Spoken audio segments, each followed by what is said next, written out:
Hey guys, welcome to chapter 3, lesson 2. This one is all on pricing your service. This is the last one of this chapter before we go into chapter 4. Now, this is a really tricky one, right? Because everybody asks about pricing and everybody has a different opinion on it. I talked to my dad, for example, and he does maths and he wants to do private maths tuition. There are people in his town where he lives, they're doing private maths tuition for like 30 to 35 pounds an hour. And he said to me, what do you think I should do? And I said, okay, well, I think for a start, you should be doing it remotely and not going to visit these people. And I also think that you should do more money for a one-to-one and do a cohort of multiple people for say £30 an hour. And that's like five to one, basically going through the same training together, doing an online sort of training session, or if they want one-to-one, do it for £40, £45 an hour, something like that. And he said, no. Look, these people are doing it for 30 to 35. I was thinking I'll charge like £25 and then I'll win all the work. And I said, but Dad, you'll win all the work, right? Because you'll undercut them. What do you think is going to happen? All they're going to do is lower their prices. And it's just a race down to the bottom. What is the point? And why do you want to work for less money? I think you need to charge more money. Yes, you won't, you're not going to serve as many people. You're going to have fewer customers. Is that a bad thing? Well, I don't think so. That's literally what we do at linemark.com. I would say we are a very, very premium price point in comparison to our competitors. It means we do less projects, but we make more money on each project we do. So for example, our material costs is about 10%. With labor, it comes in at say 20%. And then that's literally it. We've got an 80% margin to work with. If we were competing with our competitors purely on price, we'd be running like half the price we do. I don't see the point. They're rushed off their feet. Yes, they've got more staff. They're bigger companies, more vehicles on the road, more projects being delivered, but no more profit. And really, that's why we do it. So at linemark.com, pricing our services, I think that it goes beyond simply covering your cost, and that should be true for your business as well. So we analyzed our market rates, we highlighted our unique value, we ensured that our pricing aligned with the high-end quality we wanted to deliver, so offering precision line markings, and that strategy has helped us become profitable while maintaining customer trust. And without that, we couldn't have built the company the way we do. So I think that a well thought out strategy should impact your profitability. It should ensure that your business can generate enough revenue to cover the costs and invest in growing that company.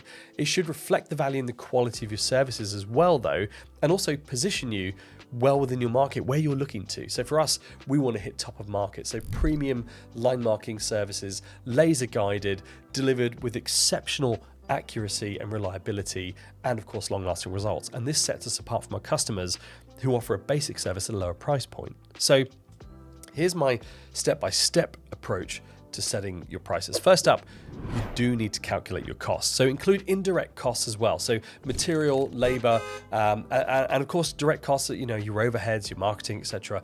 So for example, material costs for us, they're like 10 to 15% on a project. And we also factor in travel expenses and equipment maintenance, etc. that sort of goes into that. We then look at researching our competitors' rates. So what do they charge? What are the industry expectations? Do they charge less for a basic service, but they find, clients that are looking for that, or perhaps we can charge more because we can do speed of attendance, for example. Maybe that's more valuable.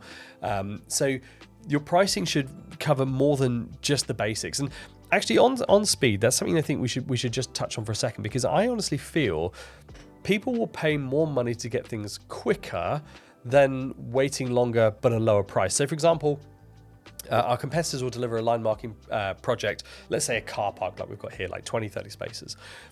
But they might say, well, we're 2-month lead because we've got so many projects on. We're super busy. This is great. And I might say, okay, well, we're only 2 weeks lead, but you're going to pay 20, 30, 40% more to get us in. Most people will still want to pay the premium. And I think that's true for most things. So if you've got the option, even if you buy on Amazon, say, like you want that next day delivery, you could easily Google it. You could find it for sale at a different shop, but you're going to wait 2 or 3 days for delivery. Instead, you might say, you know what? I don't care. I'm going to pay Amazon's price, which we perceive as lower, but it's the convenience of getting it sooner. So I think that's a lot to do with it. Now, for us, like at Linemark, we obviously play on the convenience. We also look at, for example, laser guided technology, because that gives us the precision, which, don't get me wrong, everybody else also provides. We just talk about it. You then need to test and adjust. So start with your initial pricing model, refine it based on feedback and demand. So after launching, for example, our EV parking bays, we adjusted our prices to account for the added complexity and the specialized materials required. Because when we were doing this, we found that we could deliver a parking space and a competitor would do it for £150. We would come in at £300 or more. In fact, I think we started at nearly £500. And they were saying, okay, look, we've got people doing this for 150. And we went, okay, cool, we'll drop this down, because it takes us, in all honesty, 10 minutes to paint, costs us about 50 quid. We said, okay, we can possibly look at around the 150 mark. And we did a couple that way. And then we said, you know what? I don't think there's a benefit to this. I think we should be charging more. And we found our ground at £300. And we go, okay, cool. We're going to use a premium material though. So you're going to get a better longevity, brighter color, look better, last longer, etc., etc. That fits with our sort of business persona of being high quality, really sort of top of market. Whereas if we went for the cheaper materials, yeah, we could lower your price, but you get a cheaper service. So that's what I think anyway. So next up, I think what's worth you guys doing, you need to take some action. So we're going to complete a few tasks. I have put a completed one I'm going to show you in just a second. First up, calculate your base cost. Include the materials, the labor, the overheads. Research your market rates. What are your competitors charging? It's always useful to know, not so you can copy and undercut, just so you have an idea of where the market is. You then need to work out what makes your service worth more. And I want to reiterate that. What makes you worth more, not why can you charge less? Why can you charge more? Then set your initial price and consider adjustments. Like, is your price competitive while reflecting the value you're delivering and covering all of your costs? So below here, if you look down on the screen, in fact, if I just scroll down here, you've got the worksheet that you can click to download. Just click on here. You can download that worksheet and fill it out. As always, I have filled one out for you as well, so you can see exactly what we've got for our one here. Before we have a quick look at it, I just wanted to end on saying that, pricing is more than about covering costs. Like I've said multiple times, it's about reflecting the value that your business offers and positioning yourself really for success. There is no point going in cheaper just for winning prices. I'm going to go in and show you my pricing in just a second on another document, but here's the completed one I've done. So I've looked at my competitors. I said, okay, they charge $1,500 for a basic project, but it lacks advanced technology. Another competitor says they start at $2,000, but they have a slow response time. So we might, focus somewhere in between these at $1,750, and we do a faster response time. We're not the highest, we're not the lowest, but we offer this quick response because we understand that's more valuable. You can then work out your value. So we've said precision laser guided marking for accuracy and durability. Now, this again is a key thing, right? Because everybody that I know that does line marking using spray machines uses a laser guide. Nobody that I know talks about using laser guided line markings. Everybody just says, yeah, we do lines, we do car parks. And you think, well, yeah, we expect them to be straight, but why not talk about that as a benefit? Like, our lines aren't just straight, they are laser straight. We ensure that by actually attaching laser guides to each and every single one of our machines. In fact, we go a step further. We actually build them, maintain them, and set them ourselves so that everything we do absolutely laser straight. Now, that is literally just rewording what everybody else does because nobody else talks about it, but it's worth talking about. It adds that value to your business. We've then said, about the reliability, the eco-friendly materials, because we know it's important to some customers, and then pricing tiers. Now, this is something I just want to show you a little bit further on because we've got basic, premium, custom tier, depending on what it is you're selling. Maybe you're doing widgets, maybe you're doing training, maybe you're doing, whatever it could be, like coffee cups, for example, right? And you may have, this is the basic coffee cup, but we've got one that's a bit thicker. It doesn't burn your hand with hot coffee in it. Maybe that's the next tier up. Maybe we want to do something else. Same with, for example, we get through loads of tape. This is the 3M 101E, massively underrated tape for indoor line marking. It's the one I always recommend. And it's expensive. It's 3 times the price of any others, but I don't know how to describe it. It's super tacky and sticky, so it sticks down to the surface, but it leaves no residue when you peel it back up. So huge benefit for my line marking company, but 3M don't talk about how sticky yet untacky it is. You have to kind of try it and go, oh, that's why it's worth 3 times the price.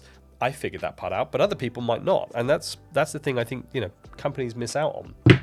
Anyway, talking about pricing tiers, I wanted to just show you very quickly how we do it, because we don't do pricing tiers the same way as everybody else. It may be that you do an extra sticky, extra tacky, but less residue, or you do the coffee cup that's extra thick and doesn't burn your hands.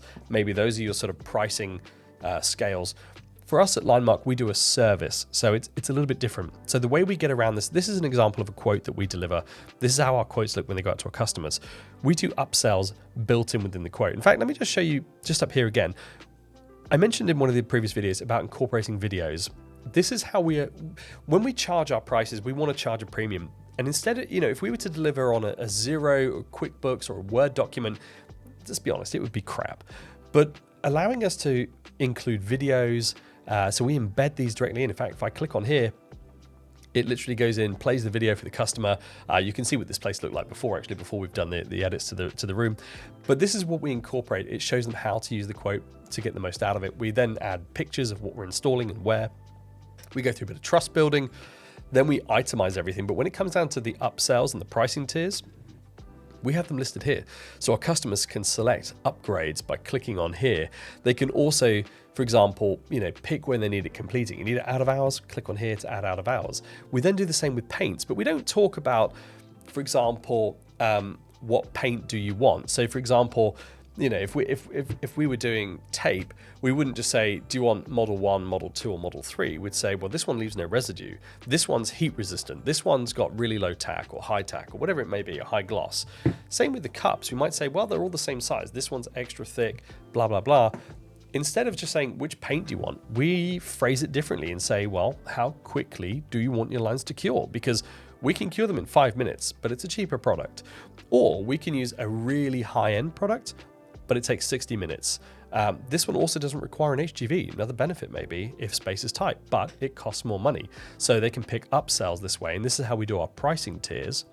And then, of course, again, we incorporate a video. So if I click on here, this shows them, if you're unsure, here's how to pick, here's what to know. Now, the point is, it doesn't matter if you're doing pricing tiers for a product or a service. You can make it work for a service, as you can see we've done here. And I would say that's probably the hardest place to do a pricing tier is obviously on a service, but it is doable, as you can see. Anyway, you've got my completed pricing strategy worksheet. Have a work through that. As always, there's a Discord channel link at the bottom. If you need any help with it, you want some feedback, you want to go through anything together, by all means, just drop it onto the Discord channel, post it there, and either me or somebody else will get back to you, give you some feedback, give you some pointers, help you out any way you can. Let's move on to the next chapter, chapter 4. This is going to be the strategic marketing and sales. Really looking forward to it. And yeah, I'll see you guys over there. Take care.